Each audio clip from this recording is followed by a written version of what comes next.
Hi, I'm Dr. Charles Harry, and welcome back to Cybersecurity for Everyone. In our last episode, we talked about the application layer as part of this process of encapsulation. And in this episode, I want to talk a little bit more about how information actually routes on the internet. And so therefore, we're going to talk about something called the network layer. We're now talking about the portion of the stack that deals with routing information between independent networks. So how does data route across the internet? And so the fundamental problem here is that I want to move my data from my location to somewhere around the world. The problem is that there are a lot of independent networks that are changing constantly. So how do I know where and how to get my information across the planet? That's the question. So there are a couple of different things that we need to address. First, where am I going? We're going to talk about something called an IP address or an Internet Protocol address. Second thing I may want to know is, what local road should I take? We're going to talk about something called autonomous systems.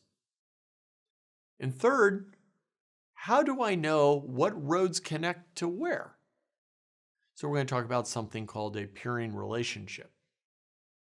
Answering these basic questions gives us a little bit more insight on how data routes from one point of the earth to another. So where am I going? Let's answer that question or try to address that problem first. So we're dealing with something that we call the Internet Protocol. And it really acts as an address on the internet, similar to your home address. The Internet Protocol assembles data from all the layers above it into what we call a packet with an address header. So kind of like an envelope with the address on the outside. And they basically says something like, please deliver this information to something like 8.8.8.8, which is an Internet Protocol address. So what road should I take? We want to talk about something called an autonomous system. An autonomous system is basically a group of IP addresses that are managed by an organization, and it makes routing information between these independent networks easier. It might include large networks like AT&T, Sprint, or Verizon. It could also include other large organizations like IBM. The goal is to have these independent organizations that manage thousands of Internet Protocol addresses communicate with one another. So what does that actually look like? Well, in this diagram, we have a very simple model with a variety of different independent networks broken up by their AS number, AS 1, 2, 3, 4, 5. And you'll notice that they're color-coded. And the color represents the different organizations that manage those devices and the Internet protocols that are associated with each of those particular devices, those IP addresses. So the autonomous systems can connect to one another, but the question is, which autonomous systems connect with one another and which ones don't they connect with? Because you can imagine there are tens of thousands of autonomous systems all around the world. Not all of them are going to be directly connected to one another. So how do we know which ones are connected to other AS structures? So how do I know where the roads connect?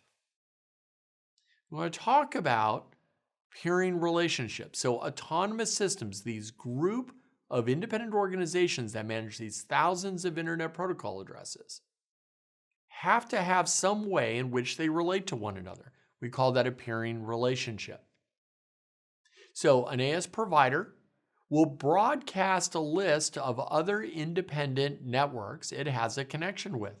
It uses something called the Border Gateway Protocol. We're not really going to talk about that in this episode, but there's another set of instructions in which it uses to do exactly that. So even if your AS, your autonomous system that you're a part of, does not know where 8.8.8.8 is, perhaps one of its neighbors does. That information, your information, is forwarded to a neighbor of that AS structure that knows where to send that information. So this is just a quick example of a peering relationship of one AS. And what you'll see in this is that there are a variety of different AS numbers that this particular autonomous system has a relationship with. And the goal is that as I'm requesting information from websites all around the world, some of those AS structures that I have a relationship are going to know where to route my information to. That's the advantage of having peering relationships. So when I take a look at the large interconnections on the internet, the value of having autonomous systems and peering relationships is it gives you a sense of where to route data. So why does this matter?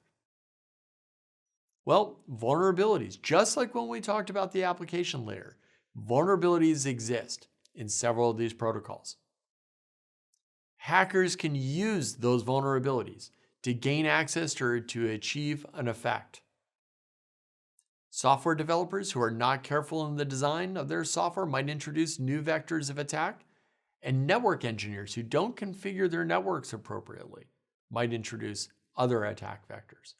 So again, complexity of human and technical systems is at the heart of cybersecurity.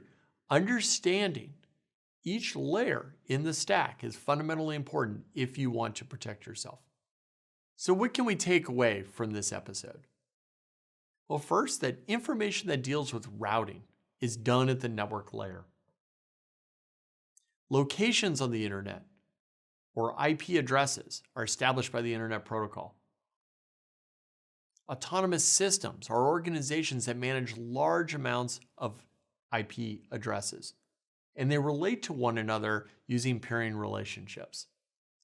In our next episode, we're going to talk about the physical layer, how energy actually moves from one point of the Earth to the next, and how all this information that's been encapsulated is transmitted.